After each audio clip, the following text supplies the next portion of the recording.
Bonjour à tous, merci beaucoup d'être venus aujourd'hui pour cette nouvelle édition du Meetup de Nantais du club Power BI, où on va vous parler donc d'une thématique assez intéressante, un peu inédite aussi pour moi, c'est-à-dire l'aspect design et le data. Comment tous ces deux aspects-là vont montrer qu'ils sont complémentaires.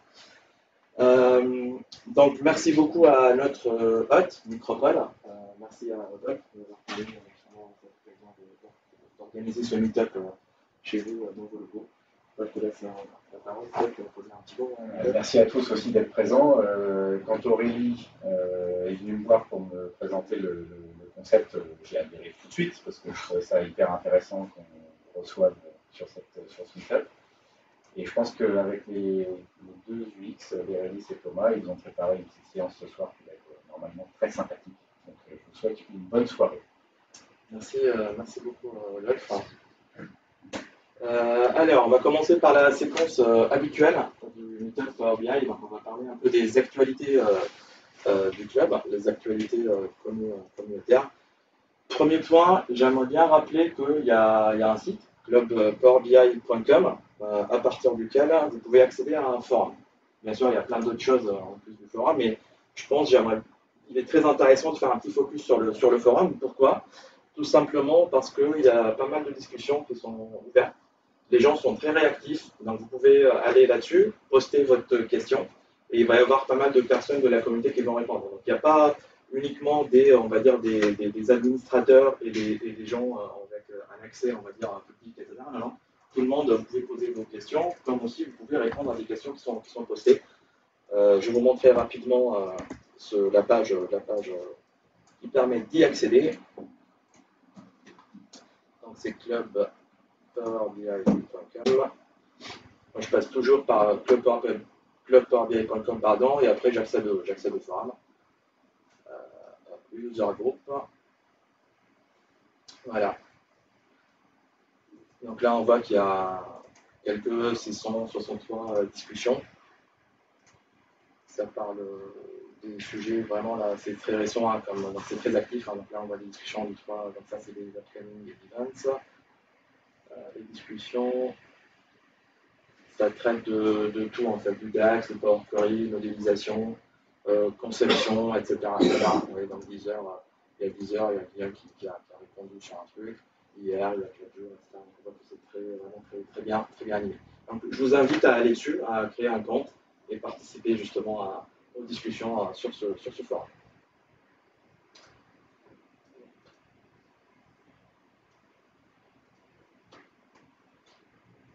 Vous êtes déjà tombé dessus ou pas sur cette page? Quelqu'un est déjà allé dessus?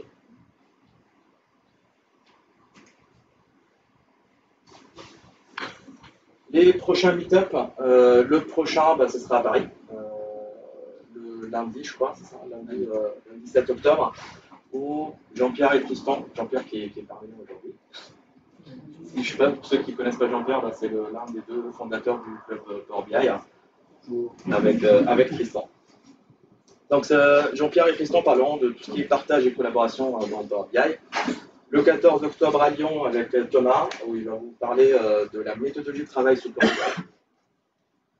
À Marseille, le 29 octobre, Power BI pour les analystes métiers.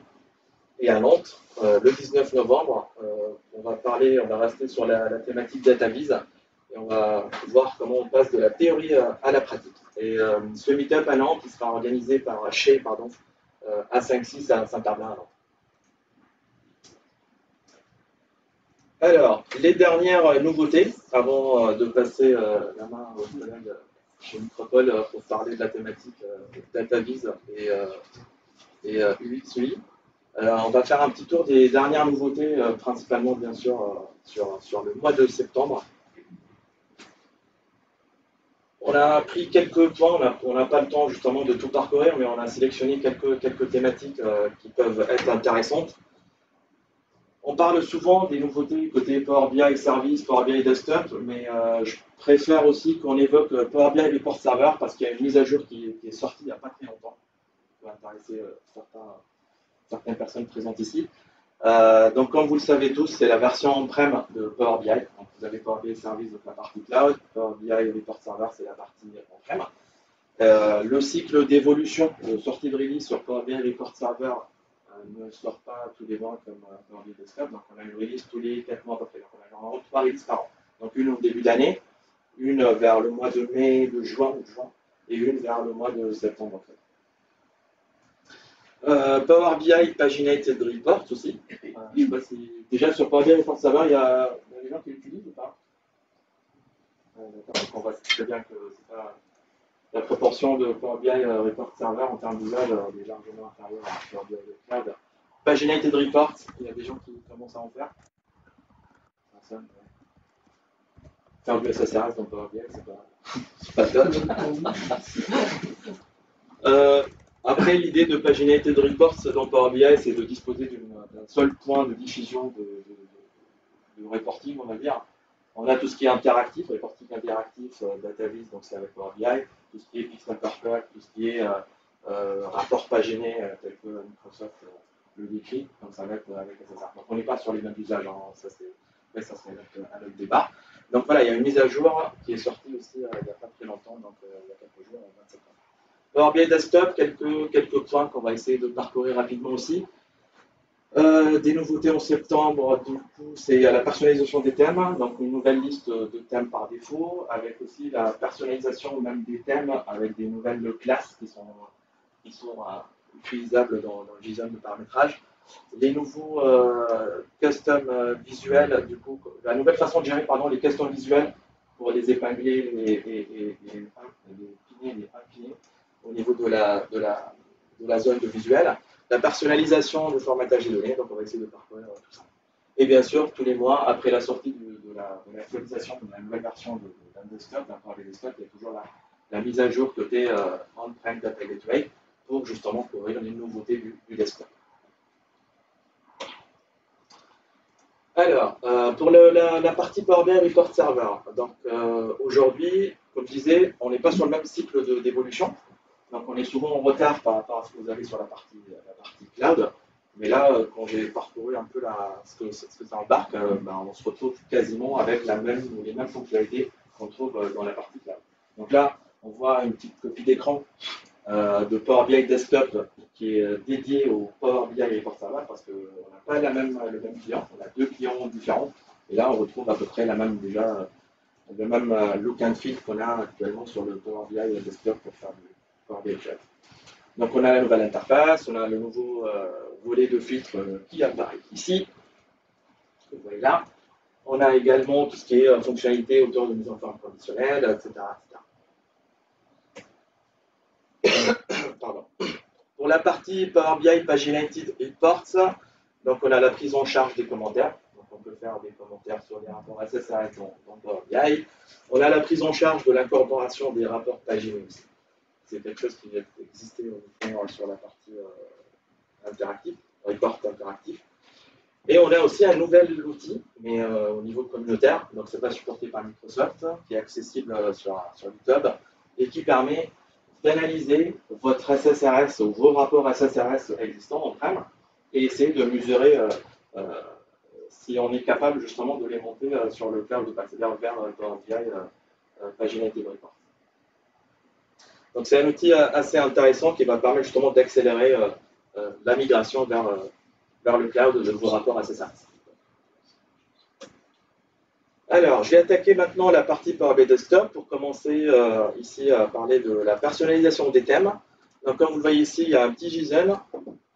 Hop, on va l'ouvrir. On va ouvrir ici, qui est déjà ouvert déjà. Déjà ouvert.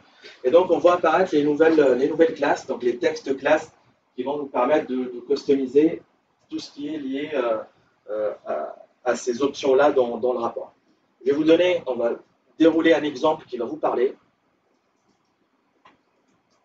Quand on déroule, parfois, quand on fait une démo, on commence par récupérer les informations à restituer. Donc là, je vais prendre, par exemple, mes sous-catégories. Je vais prendre, par exemple, mon taux de marge. Ouais, on commence à afficher les chiffres et les résultats apparaissent sur une taille vraiment très, très, très petite. Donc c'est compliqué, bien sûr, de faire une démo comme ça. Donc qu'est-ce qu'on fait? Bah, on va dans la partie ici mise en forme et on essaye de mettre une police qui est plus grande. L'avantage maintenant avec notre JSON, qui est là, c'est qu'on peut incorporer ça directement dans le thème. Et donc par défaut, je vais être sur une taille, par exemple ici, de 16. Donc il suffit de faire tout simplement changer de thème, importer un thème, et je vais prendre aussi mon JSON. Voilà. Donc, ce qui va permettre d'appliquer cette config-là sur tout le tableau. Bien sûr, après, quand je relance à nouveau,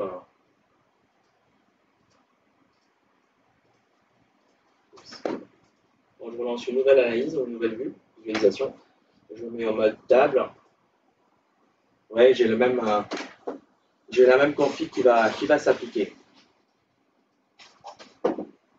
Et donc, je ne pars pas sur la taille que vous avez vu au tout début. Après, je vais dans la partie mise en forme et j'avais envie d'un. Donc ça, franchement, c'est assez sympa comme nouveauté. Je pense que vous l'avez vu aussi quand je suis allé dans changer de thème. Donc, il y a pas mal de nouveaux thèmes par défaut.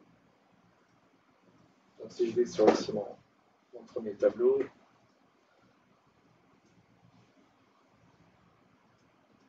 Après, chacun ses goûts. Hein.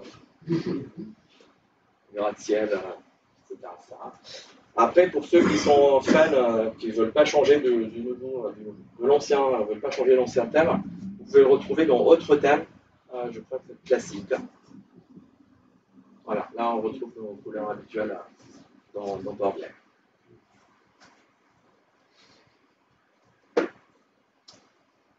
Il y a des gens ici qui customisent des thèmes ou pas ou...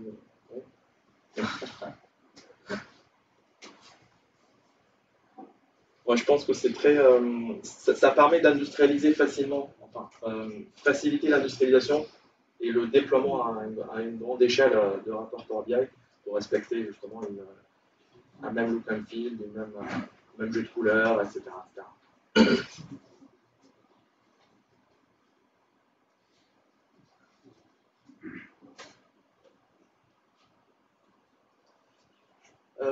La gestion des visuels custom. Hop, je vais aller rapidement pour montrer ça ici.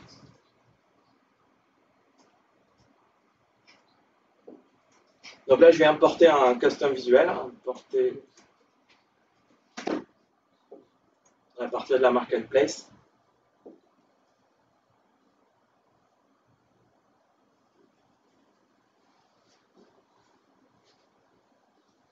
Alors, on va prendre, je sais pas, on va aller une image de mots.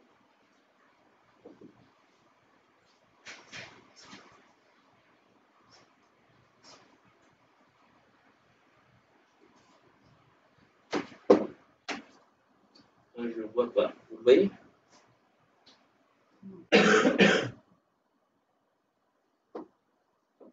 Il est où mon petit mouvement? Tu l'as importé? Ouais, il vient de l'importer, mais il n'apparaît pas. Ouais. Allez, on va prendre un autre.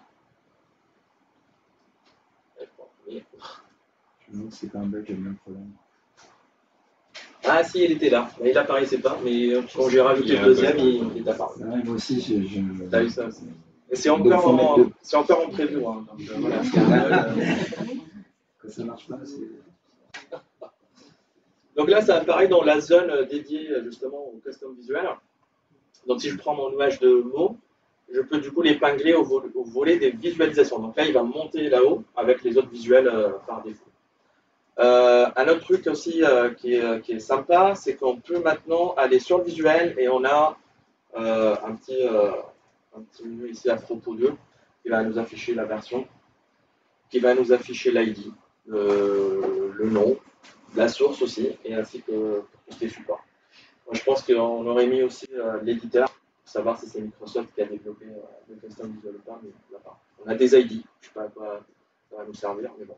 Et on a la version au moins, il manque peut-être la date de la dernière de cette version. Donc la date, pour moi, je pense, est l'éditeur.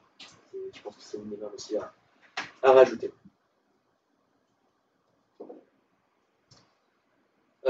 Très bien. Je passe après au niveau donc, de tout ce qui est mise en forme conditionnelle. Pour gagner un petit peu de temps, je vais me baser sur ma petite copie d'écran. Ici, vous voyez, il y a une tuile qui affiche le taux de marge.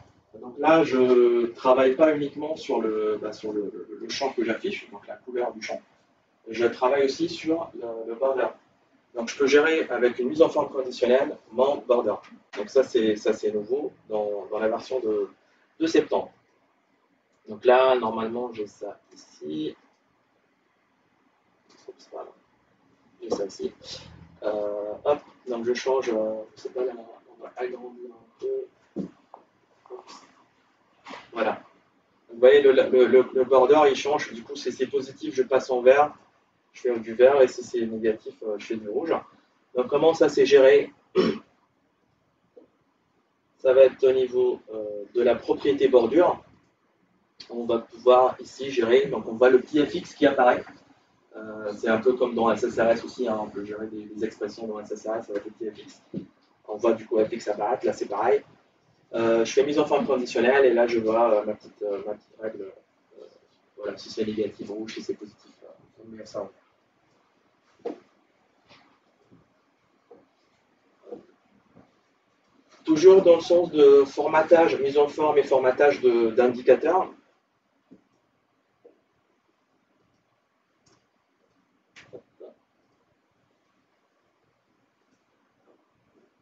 Donc ici, j'ai préparé une table. J'ai préparé une table où j'ai fait une saisie à la main. Donc cette table, on la voit ici. Donc format string, je vais appeler format string. Et j'ai créé un champ qui s'appelle montant. Et j'ai saisi justement, c'est vraiment de la saisie simple. Hein. Il n'y a pas de calcul derrière, c'est de la saisie simple. Et pour justement montrer comment on peut gérer tout ce qui est formatage custom, qui est une nouvelle fonctionnalité dans Power BI Desktop version septembre.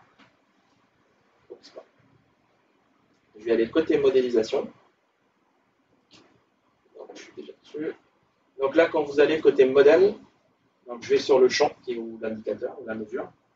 Je vais côté du coup, zone de propriété, mise en forme. Vous avez le type ici de données et vous avez le format. Donc là, j'ai le nouveau format qui apparaît tout en bas qui s'appelle personnalisé. Donc si je choisis personnalisé, je peux définir ici le masque de formatage d'une manière vraiment très personnalisée. Donc par exemple ici, ce que j'ai fait, c'est que sur le premier bloc que vous voyez là, donc il y a trois blocs. Hein.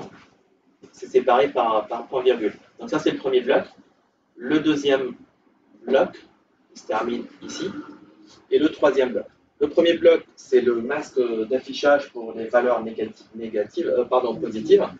Le deuxième, c'est négative. Et le dernier, pour 0. Donc si on ne veut pas afficher 0, on peut l'afficher en tout clair, si on veut. Donc ici, ça donne quoi? Ça donne le séparateur de milliers. Quand il y a par exemple 0,85, donc on l'oblige à afficher 0,0,85 et j'affiche EUR par exemple pour dire que c'est en euros les montants qu'on affiche. Donc on va aller sur les résultats. Pareil pour la partie négative, hein, en rajoutant un CM-. Ici, donc je vois très bien que j'ai une valeur négative, il me rajoute le EUR, le 0, donc il le transforme en 0. J'avais ici 0,53. Donc ça passe à 0,0,53, etc. Donc là, ça utilise les types, la même chose, hein, les mêmes masques que vous trouvez aussi en VBA. Donc là, j'ai laissé...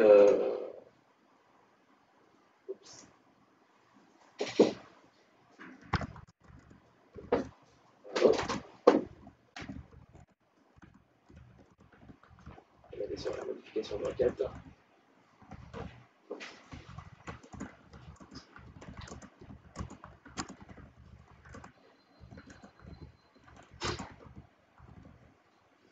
Voilà, donc 0, 0, donc point 53, 0, etc. Donc la transformation a été appliquée avec ce masque custom.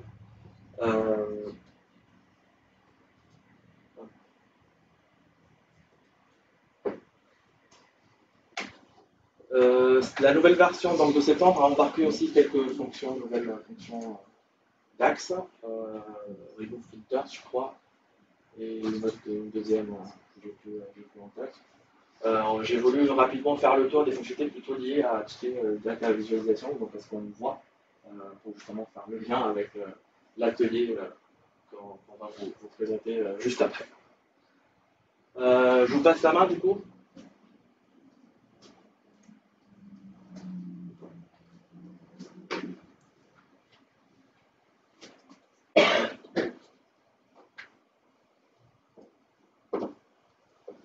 Donc j'ai le Google ici, là, et je vais la voir. Super. Je vous laisse. Encore une fois, merci de votre présence. Donc, bien évidemment, on est designer chez Micropole depuis 2 ans, on est UX designer, et on vient plutôt du web.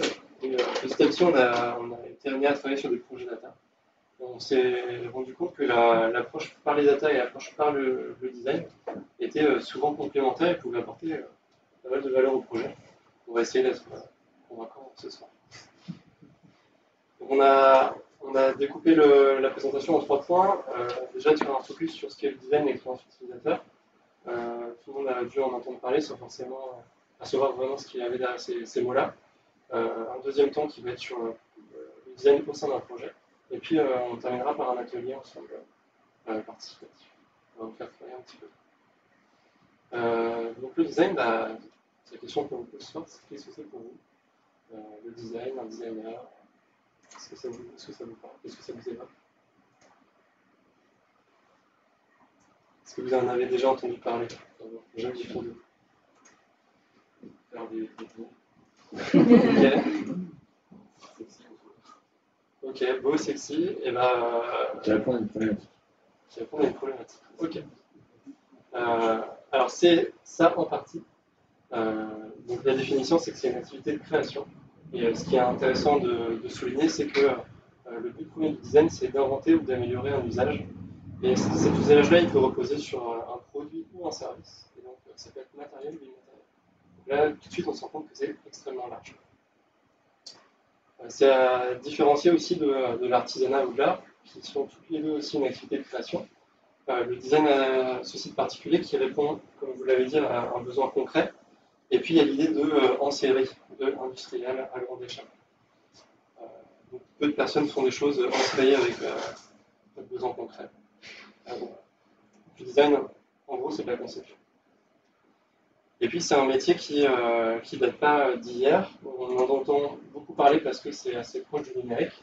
Mais dès que l'homme a voulu concevoir quelque chose et répondre à des problèmes, il a commencé à réfléchir à cette méthode-là. Elle a pris naissance autour du design industriel, design de produits, et puis a suivi finalement les évolutions de l'homme avec comment se déplacer, la question de l'habitat, et plus récemment questionner nos manières de travailler en entreprise, le design des services publics, donc décider ensemble.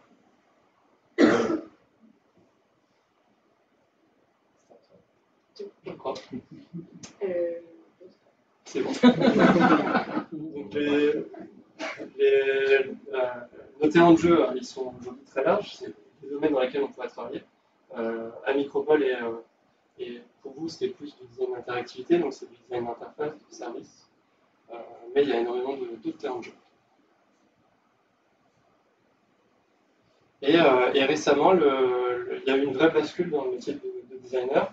On s'est plus demandé uniquement de comment finalement vendre une voiture ou un habitat. Tout ça, c'est des besoins très consuméristes. Et finalement, il y a une vraie bascule qui a été de se dire finalement comment aujourd'hui on maintient juste l'habitabilité du monde. Comment on fait que, avec le réchauffement climatique, avec des problématiques sociales, comment on fait pour résoudre ces problèmes. Et du coup, comme le disait Thomas juste à l'instant, aujourd'hui, en tant que designer, on a des problématiques et des enjeux beaucoup plus vitaux, puisqu'on s'adresse principalement ici chez Micropole sur les relations entre l'homme et la machine et sur les environnements connectés. Donc, vous voyez, il y a encore d'autres secteurs sur lesquels on travaille, mais on se concentre beaucoup plus sur l'humain, que sur l'objet. Ça nous amène à avoir des profils assez hybrides. Donc, comme Thomas et moi aujourd'hui, on est UX, designer d'expérience et designer d'interface, UI. Voilà, donc concrètement, on travaille sur ces deux aspects en parallèle. Ça peut être considéré comme deux métiers différents, mais nous, dans les domaines sur lesquels on travaille, on a vraiment besoin de ces deux aspects du métier. Il y a également d'autres spécialités un petit peu plus poussées qu'on ne va pas vous expliquer là, mais qui sont citées juste en dessous, sur de la recherche utilisateur, sur des écrits, du travail d'écriture. Mais du coup, concrètement, donc, UX designer, ça veut dire User Experience Designer, c'est le designer qui travaille sur l'expérience de l'utilisateur. Mais qu'est-ce que c'est concrètement faire l'expérience de quelque chose? Et donc, faire l'expérience de quelque chose, c'est pas uniquement de se demander si la solution ou le service qu'on utilise c'est utilisable, si ça fonctionne ou si ça ne fonctionne pas, mais c'est prendre en considération beaucoup de choses qui sont difficilement mesurables, tangibles. C'est la sensation d'un produit dans ses mains, le moment auquel on utilise ce produit ou ce service.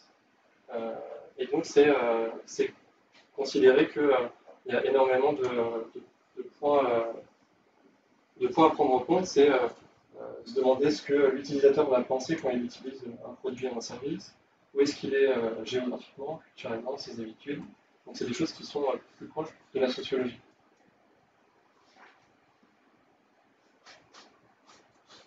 Du coup, concrètement, qu'est-ce que c'est? Aujourd'hui, comme je le disais, on a une approche qui est complètement centrée sur l'utilisateur. C'est la première chose qu'on va venir questionner, à la rencontre de laquelle on va aller, dans nos projets au quotidien. On va travailler beaucoup à privilégier l'action plutôt que la planification.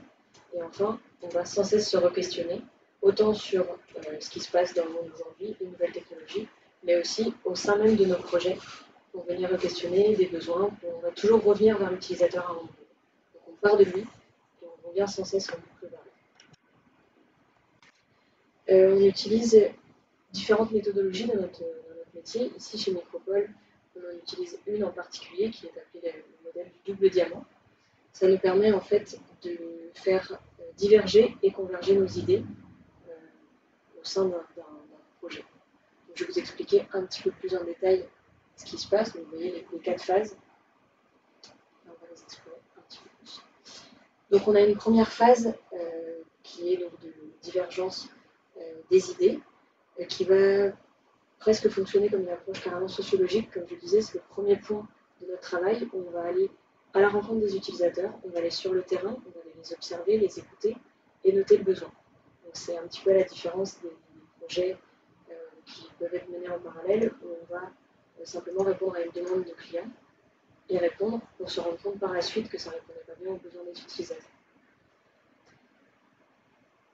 On a une deuxième phase ensuite de convergence des idées, où là on va récupérer en fait tous les entrants de cette première phase empathique, où on s'est mis à la place des utilisateurs, pour vraiment formaliser et synthétiser des problématiques.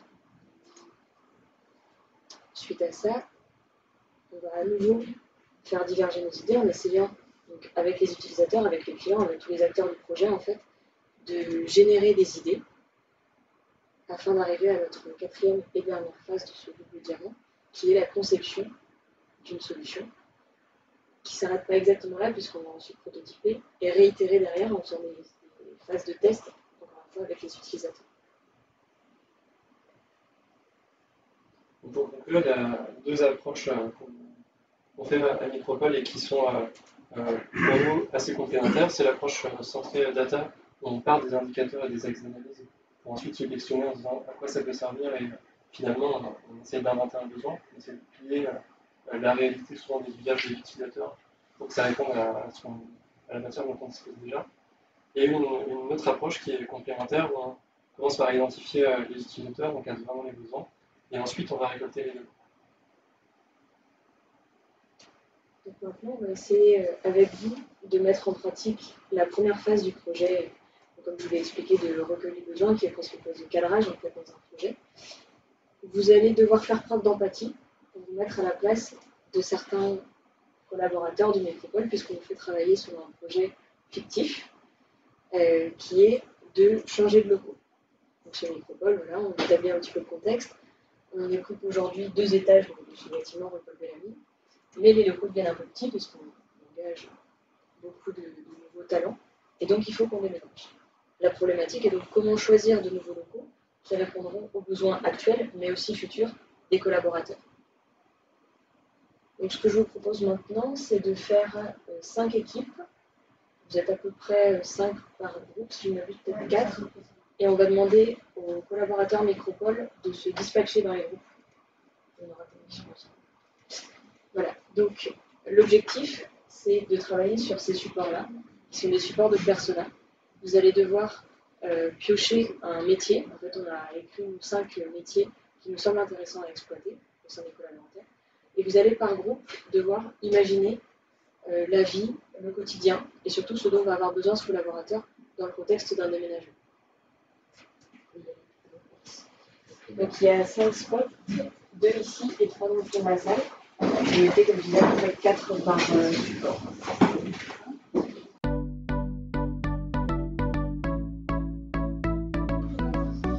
Thomas, est-ce que tu pourrais décrire un petit peu ce qui se passe au niveau des ateliers?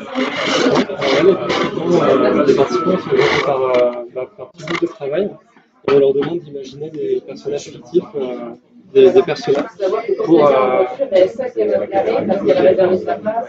leur demande de faire des petits groupes de travail pour présenter, pour se mettre dans la peau d'un personnage fictif et de définir les traits, des caractéristiques.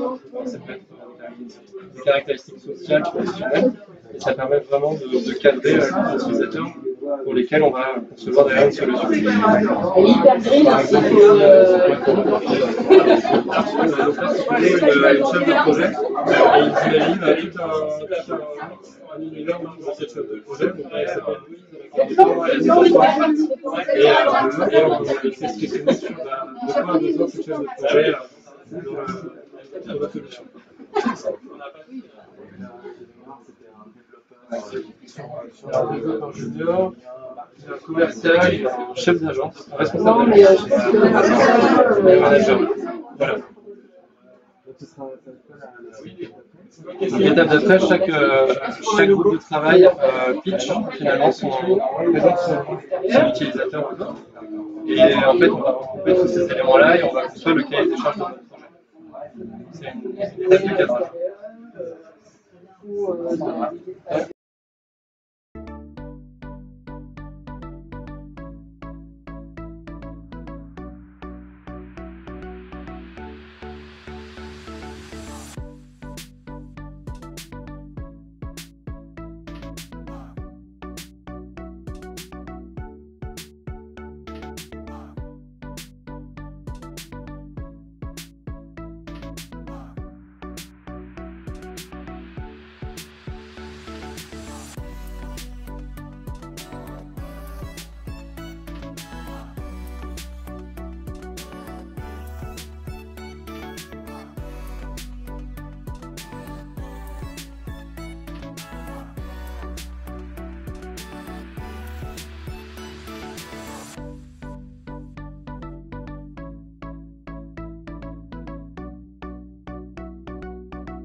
Alors, on vous propose de chaque groupe d'avoir une petite minute pour pitcher ce qui ressort de votre persona. Et nous, en attendant, on va compléter par rapport à vos retours quelques éléments importants. On va finalement construire tous ces profils types, on va construire un cahier des charges. Alors le groupe qui a fait la chef de projet. Qu'est-ce qui, c'est bon.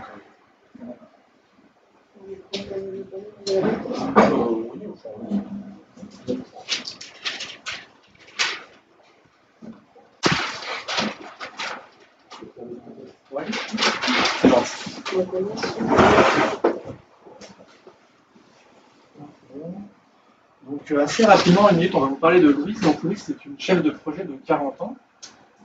Et donc c'est quelqu'un qui est assez carré, assez dynamique, qui a de l'humour, mais qui est aussi très exigeant. Ça roule un peu droit. Et alors c'est qu'on est plutôt parti un peu sur le côté perso. Enfin, voilà, c'était notre lubie à nous.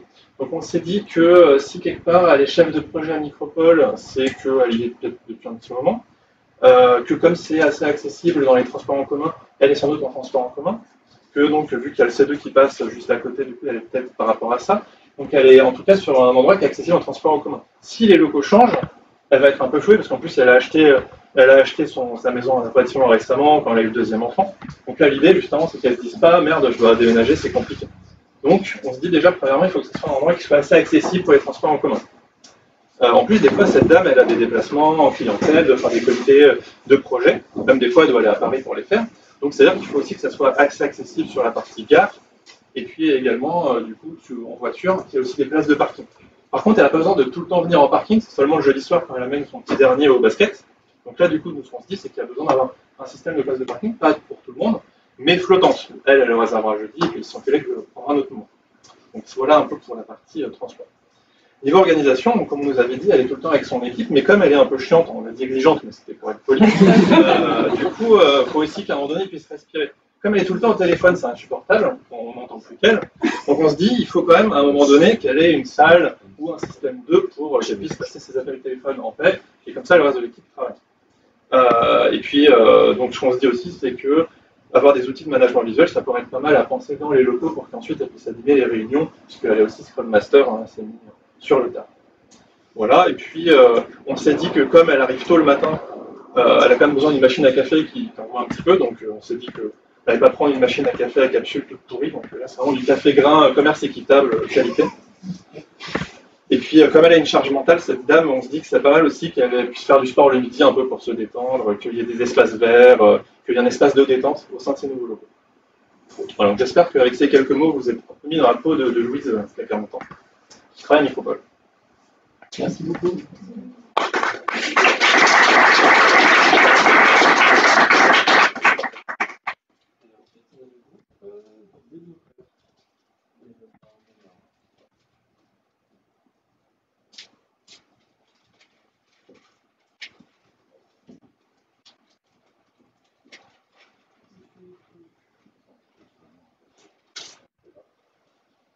Nous, on a travaillé sur le profil de Kevin, Dev, de l'équipe de Dev. Donc.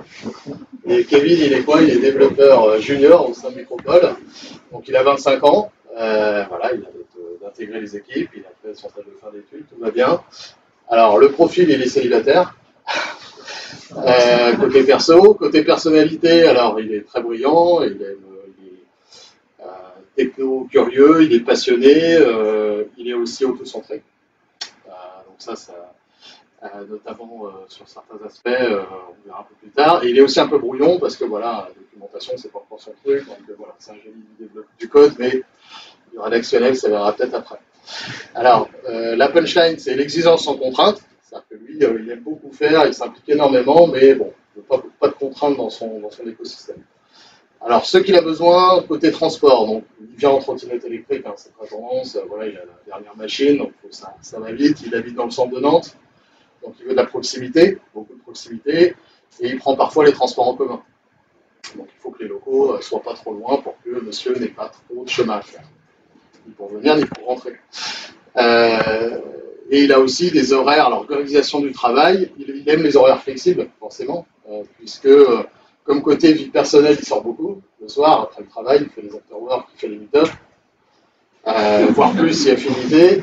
C'est aussi un gamer, il joue très tard, il se lève la nuit. Bon, forcément, il va avoir besoin d'avoir des horaires flexibles, donc d'arriver un peu plus tard, voire de faire du télétravail. Et donc d'avoir du bon matériel, forcément, aussi bien chez lui que dans les locaux, des beaux écrans, les derniers softwares, voilà, pour effectivement exercer son art. Il aime beaucoup faire des pauses aussi, de temps en temps, donc il faut une salle de pause qui soit agréable, avec tout sur place, la machine à café, mais pas que, distributeur de boissons, ou à proximité quand il sort. Donc des food trucks, des restaurants sympas, tendance, voilà. Et aussi, alors l'open space, bon, ça c'est tendance, mais modulable, parce que l'open space, on pense beaucoup à les plateformes totalement ouvertes, comme on appelle ici, mais il préfère moduler, c'est-à-dire avoir des îlots de travail, des cabines de relaxation, enfin il imagine un peu tout ça. Parce qu'il l'a vu sur le net, donc il se dit que c'est bien, ou sur YouTube, donc il se dit pourquoi pas chez Métropole. Et puis autre, donc le côté personnalité, il accorde aussi beaucoup d'importance à l'ambiance, donc c'est un environnement de travail, donc il soit un peu start-up, forcément, ou scale-up, mais il a besoin de considération aussi dans son travail. Voilà un peu pour résumer le profil de Kevin. Ok, merci beaucoup. Merci.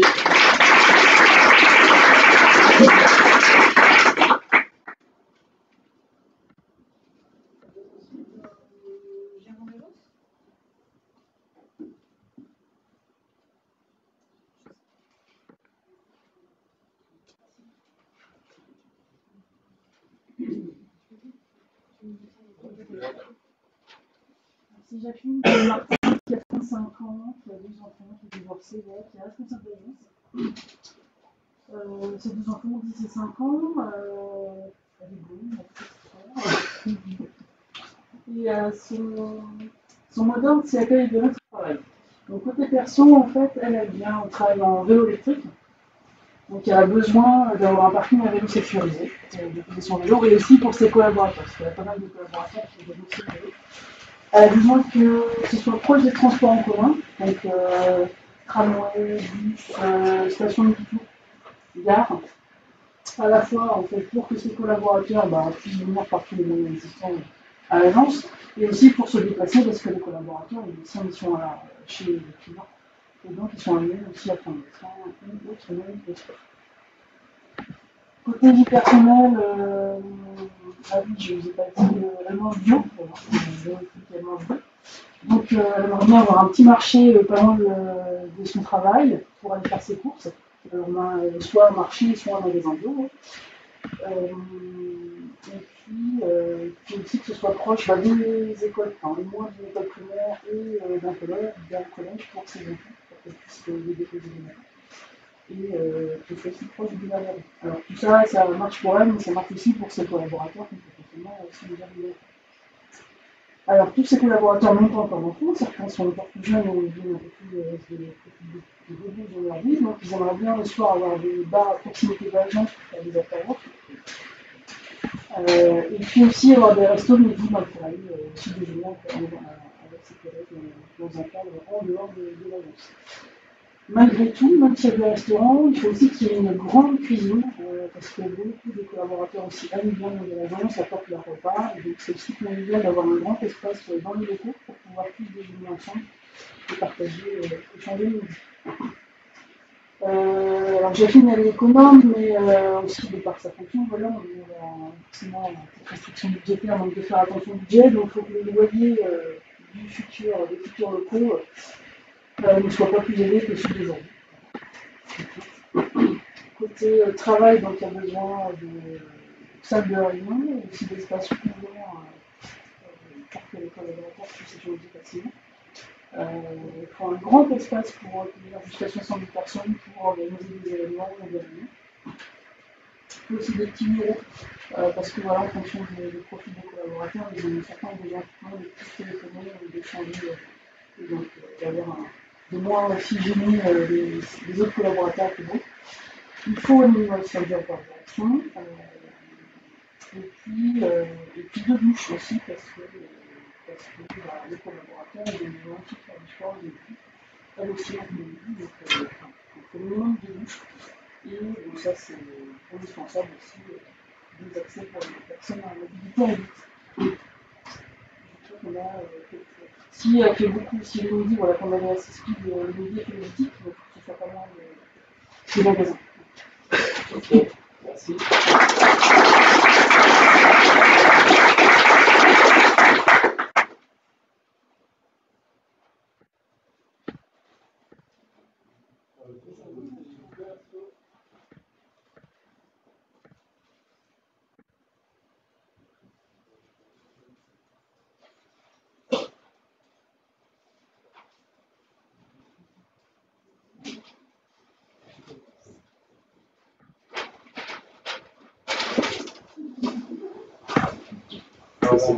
Je fais cette partie.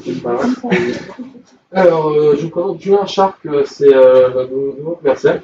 Il a 35 ans et divorcé de 2 enfants. Donc en fait, il vient juste d'arriver de Paris. Il aimait bien Nantes, donc il aimait bien Paris, mais il a dû quitter Paris pour diverses raisons variées. C'est un blagueur, donc par rapport à son profil professionnel, ça l'aide bien. Il est gagnant, battant et communicant. C'est un sportif et il est très précis dans tout ce qu'il fait. Et il dit tout le temps, j'ai une touche, je crois que je vais conclure. Je ne sais pas pourquoi il dit ça, mais il le dit souvent. Oui, donc comme tu disais, c'est un ancien parisien, donc il aime bien le style centre-ville, qui est des restos. Il adore le Starbucks, il prend toujours son petit café au Starbucks avant de commencer sa journée. Mais il lui faut quand même une machine à café au boulot, parce qu'il n'y a pas descendre à chaque fois non plus. Comme on est à Nantes et plus à Paris, les clients, il va les voir en dehors du centre-ville assez souvent, donc il a une voiture, il se déplace beaucoup en voiture et il a besoin d'un parking. Un parking très proche du bureau et si possible une grande place pour son gros SUV qui prend la place. Il peut être amené à faire des déplacements plus loin, comme à Paris ou dans d'autres métropoles, et donc il faut qu'il soit proche de la gare pour tous ces déplacements-là. Voilà, si possible, une station essence et un garage tout proche aussi pour gérer toutes ces histoires de voitures. Donc voilà pour la partie transport-déplacement. Alors il n'est pas forcément souvent dans les locaux de l'entreprise, mais il a besoin d'avoir un endroit pour être calme, pour passer ses coups de téléphone à ses clients, suivre tous ses comptes et pouvoir être tranquille. Il faut qu'il ait quand même accès à des salles de réunion pour travailler ses avant-ventes, pour faire le point sur différents comptes avec les consultants. Voilà, comme c'est quelqu'un qui va travailler beaucoup, il peut commencer tôt ou finir très tard. Il a besoin de pouvoir accéder aux locaux à toute heure, donc il ne faut pas que ça ferme à 19h ou 18h dans les bureaux. Il faut qu'il puisse rester plus tard que ça et arriver quand il veut le matin aussi. Et bien sûr, un espace de pause pour pouvoir débriefer ou discuter informellement avec les équipes, prendre la température, comment ça se passe sur chaque compte et voilà, pouvoir échanger dans une petite salle détente. Alors, c'est un sportif, donc une salle de sport serait idéale pour lui. Alors on a mis aussi climatisation pour être bien dans ce costume, pas qu'il transpire un petit peu assez gros. Proche de pressing pour ses chemises. Proche restaurant, donc plutôt centre-ville, hein, c'est un centre-ville. Proche restaurant pour déjeuner avec les clients ou avec les consultants. Et éventuellement proche de boulangerie ou snack pour manger très rapidement en midi et pouvoir ne pas perdre de temps avec ça. Et voilà, je crois que c'est pour tout. Voilà. Ok, merci.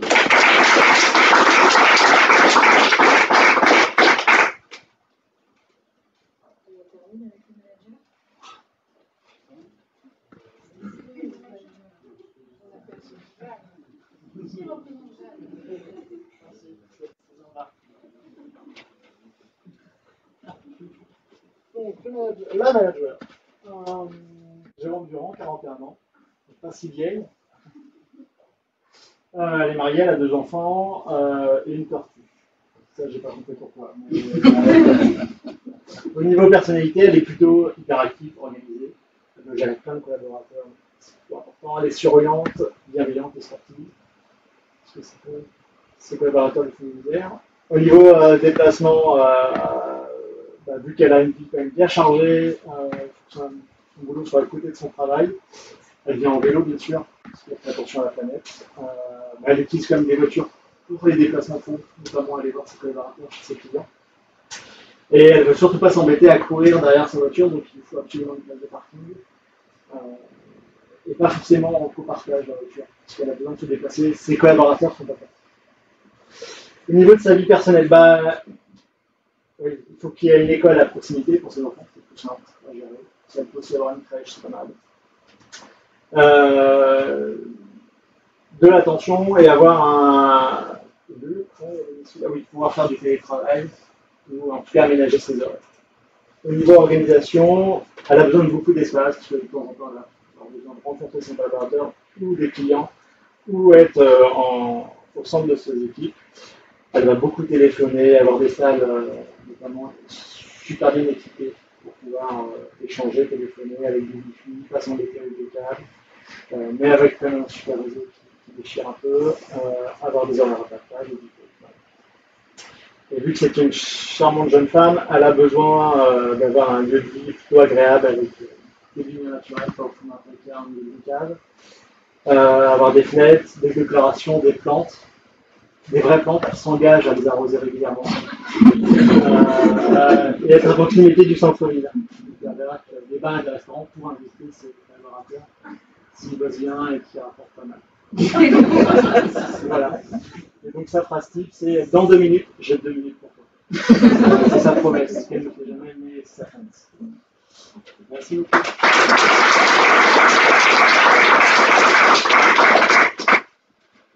Donc on a fait le tour. Là, on a un peu triché parce qu'on a imaginé notre utilisateur. Dans la vraie vie, il faudrait rencontrer des utilisateurs. Et puis, tous les commerciaux ne sont pas tous les mêmes. Donc voilà, c'est énormément de données. Et puis, ça nous permet de mettre le doigt sur des choses auxquelles on n'aurait pas forcément pensé. Donc, on imagine ensuite une solution par rapport à ce cahier des charges. Et c'est pas moi. Ouais. Du coup, on va refaire un pas en arrière. Là, on a vu un peu la bonne méthode qu'il faudra faire. Commencer par l'approche utilisateur. Et moi, je me suis mis dans la peau du développeuse, finalement, qui a eu une approche centrée data. Donc, j'ai entendu qu'il y avait une problématique de locaux. Je me suis dit, je vais peut-être réussir à aider à prendre une solution, à apporter une solution. Donc, je voulais donner des métriques sur la situation actuelle de l'agence par rapport au collaborateurs. J'ai créé une interface très rapidement. Alors, j'ai fait un effort pour que ce soit pas joli. C'est tout ce qu'il ne faut pas faire. Donc, on a la localisation des collaborateurs par rapport à l'agence. Donc, on voit que c'est une sphère variée. On a des infos sur chaque collab, la distance par rapport à l'agence et la distance par rapport au transport en commun. Chaque collaborateur. Et on a une sélection de filtres disponibles. Donc là, j'essaie de répondre aux besoins de Jacqueline, du coup, qui est la responsable d'agence. Et parce que, en fait, j'ai des collaborateurs qui sont aussi en dehors du 44 par rapport à l'émission. Mais pour les nouveaux locaux, je me dis que je vais me concentrer sur cela. Mais bon, voilà, on me donne la possibilité. L'autre approche, c'est le deuxième écran. Donc là, oui, c'est la sélection de filtres. Donc je pourrais sélectionner, voilà, j'ai des collaborateurs à Google, à Carquefou, si j'ai envie de jouer un peu avec ça pour observer. Donc ça réagit en conséquence. Le deuxième aspect, c'est connaître le marché immobilier, savoir où est-ce que je vais pouvoir faire des recherches, qu'est-ce qui pourrait m'intéresser par rapport à la situation que j'ai actuellement, pour avoir toujours le même niveau de service de transport en commun au mieux, pour avoir autant de boulangeries à proximité, sauf que là, moi, avec mon approche, je me suis centrée sur la data et j'ai pensé plus au transport en commun et à la situation de mes collaborateurs. Du coup, il me manque un périmètre. Même beaucoup de périmètres. Mais je donne quand même la possibilité d'aller observer par rapport à la surface disponible. Et que moi, Jacqueline, je sais que j'ai des locaux qui vont passer d'environ 500 m² à 800 m² parce que je projette d'avoir une augmentation de 30% de collaborateurs. Je veux pouvoir dire que je veux que des locaux qui sont aménageables et je veux pouvoir cibler la commune que je prospecte. Et selon, bien entendu, une valeur foncière qui n'est pas trop élevée. Donc on respecte les critères de Jacqueline. Donc ça, dans ces écrans-là, en fait, l'information n'est pas tout de suite disponible. J'arrive pas à prendre une décision concrète. Parce que je suis obligée d'aller chercher l'information et je n'ai pas tous les aspects. Donc c'est l'exemple de tout ce qu'il ne faut pas faire. Maintenant, bah, on va évaluer cette solution-là, donc du niveau de file list. Et là, c'est une intervention UX8 a posteriori. Donc, c'est pas le meilleur exemple, mais on va quand même essayer d'améliorer les choses avec des coûts moindres. Donc la première chose à faire, c'est faire l'état des lieux de l'interface.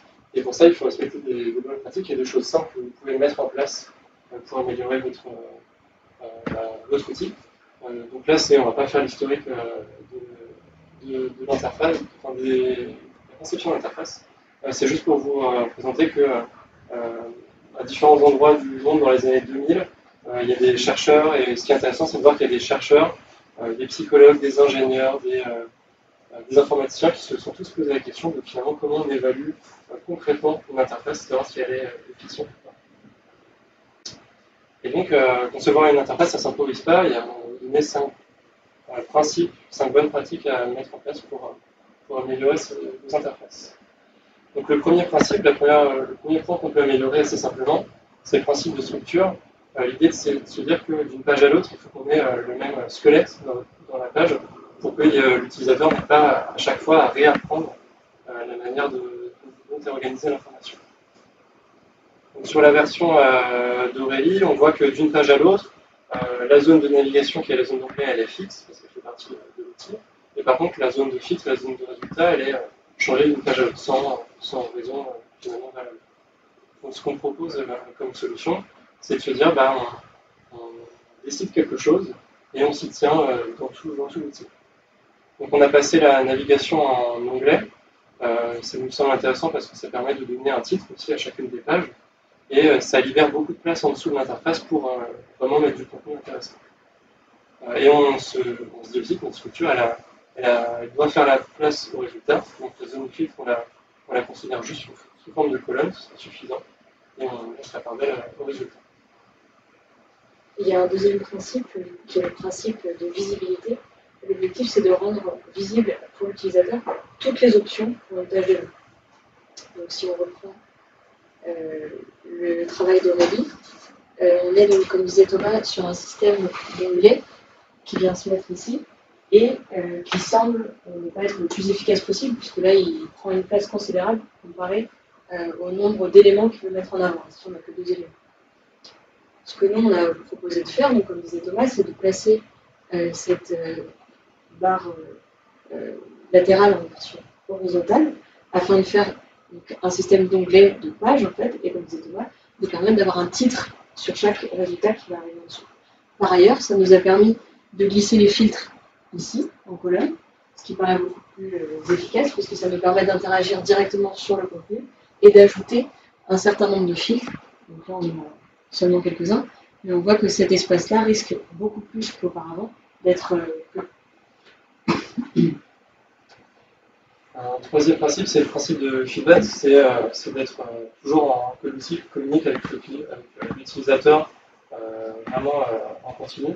Et un point qu'on a remarqué, c'est par exemple les messages d'erreur sur Power BI, ils sont pour nous perfectibles, c'est-à-dire qu'on a juste une information qui est de dire voilà, il y a une erreur, mais finalement j'ai pas de solution. Donc on m'informe juste qu'il y a une erreur.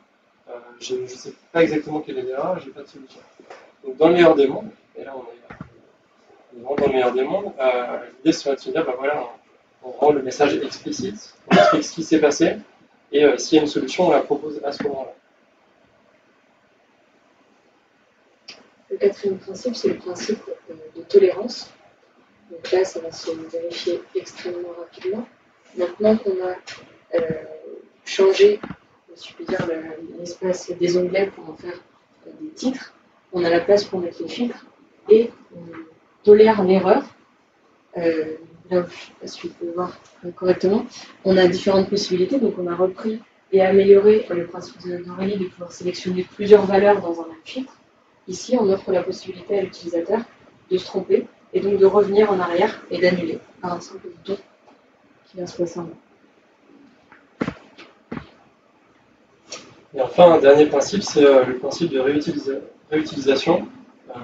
Ça fait écho au principe de structure, c'est que d'une page à l'autre, n'hésitez pas à réutiliser les mêmes composants. C'est autant d'efforts que l'utilisateur ne doit pas fournir pour réapprendre et à chaque page comprendre l'organisation et les composants. Donc là, d'une page à l'autre, on a conservé à peu près les mêmes composants, le même système de filtre. Mais on est bien conscient que parfois c'est pas possible. Donc là, si jamais on doit traiter le transport, on a énormément d'axes d'analyse, enfin on en a 5 qui sont bien différents. Les lignes de tram, les lignes de bus, là on doit utiliser un nouveau composant. C'est pas grave, il faut juste l'intégrer dans notre système. Et ça fait pas mal écho à ce qui se fait dans le design de site web, où finalement on décompose un site web en différents composants, et tous ces composants-là sont regroupés au sein d'une bibliothèque, et finalement on réutilise, on vient piocher dans cette bibliothèque à chaque fois qu'on a besoin de quelque chose. C'est un système qui est évolutif.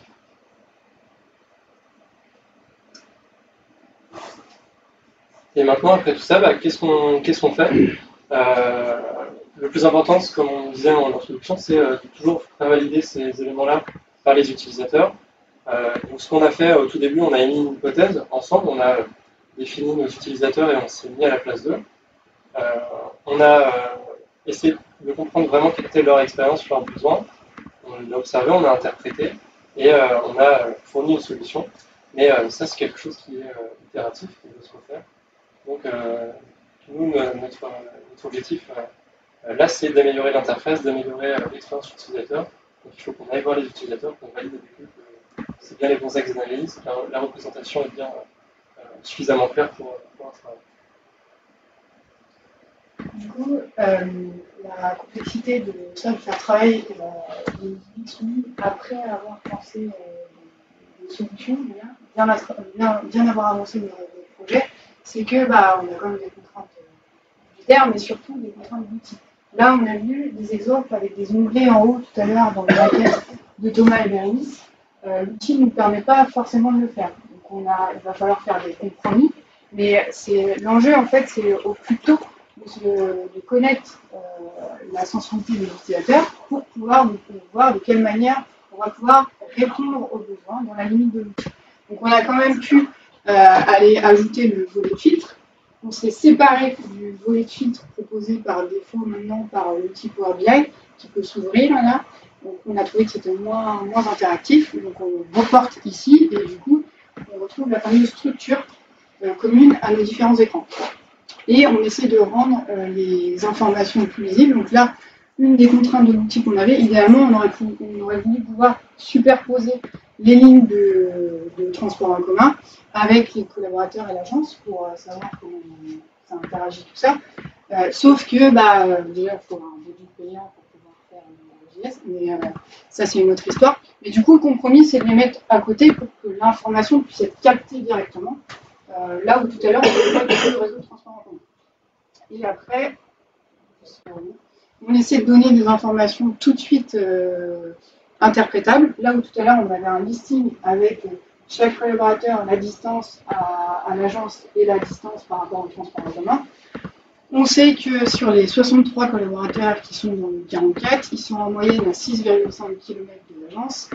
Que du coup, pour la situation de l'agence, elle est à 270 mètres d'un arrêt de tram et qu'il y a 3 arrêts de bus à moins de 100 mètres. Là où tout à l'heure, l'information, on ne pouvait pas l'avoir tout de suite au premier coup d'œil. Donc là, c'était l'enjeu aussi de ça. On a aussi créé un bandeau en haut pour rappeler le contexte. Et le deuxième écran, là, en fait, tout à l'heure, donc il fallait consommer le premier écran pour avoir les informations sur l'agence et les collaborateurs, et consommer le deuxième écran sur le marché immobilier pour savoir un peu quelle était la valeur des différents quartiers. Mais finalement, on ne savait pas vraiment prendre une décision, il fallait fouiller. Là, ça fournit les 10 adresses qui permettent d'avoir une valeur foncière dans le cadre défini de Jacqueline, et avec un prix au mètre carré du coup raisonnable, une distance qui est plus ou moins élevée au transport, au tram par rapport à la situation actuelle de l'agence. On a un indicateur, du coup, si c'est une flèche vers le bas verte, c'est qu'on est plus proche sur cette adresse-là que par rapport à la situation actuelle. La distance des collaborateurs en moyenne de l'agence, du coup, savoir s'il y en a qui sont plutôt lésés ou pas. Donc, on voit qu'il y a des adresses où on pourrait favoriser l'ensemble des collaborateurs. Et le nombre d'arrêts de bus à moins de 100 mètres de l'agence ou de la future agence, savoir si on est toujours sur 3, plus ou moins. Donc savoir si en gros, quel est le meilleur compromis à faire ici. Mais il n'empêche que si Jacqueline ne se contente pas de ces adresses-là, elle peut aller fouiller et jouer pour voir d'autres adresses potentielles. Donc pour conclure, quelques mots simplement. Comme vient de le dire Aurélie, et comme on a essayé de vous montrer tout au long de cette présentation, les utilisateurs sont le meilleur argument de vos projets. L'avantage à associer nos deux compétences, c'est de faire intervenir les utilisateurs le plus tôt possible pour éviter de devoir itérer un peu dans le vide, de perdre du temps, puisqu'on va itérer, mais toujours en les gardant comme point de référence, et ça va nous permettre d'avoir une base relativement fiable. J'espère qu'on vous a montré que le data et design peuvent faire bon ménage, qui peuvent même être complémentaires. Nous, en tout cas, on y croit. Et pour finir, l'intervention des designers tout au long du projet, peut-être pas les déplacer pour dire que c'est nécessaire, mais c'est nécessaire. On vous a mis quelques chiffres, donc c'est pas une étude qu'on a menée nous-mêmes, mais c'est un REX de l'intervention des UX dans un projet. Donc c'est une société qui s'emploie à faire ce genre d'analyse. Voilà, c'est des chiffres un petit peu clés pour vous montrer les avantages à faire intervenir des UX designers pour mettre l'utilisateur vraiment au centre de toutes les préoccupations dans n'importe quel projet. Merci beaucoup. Et si vous avez des questions, Merci.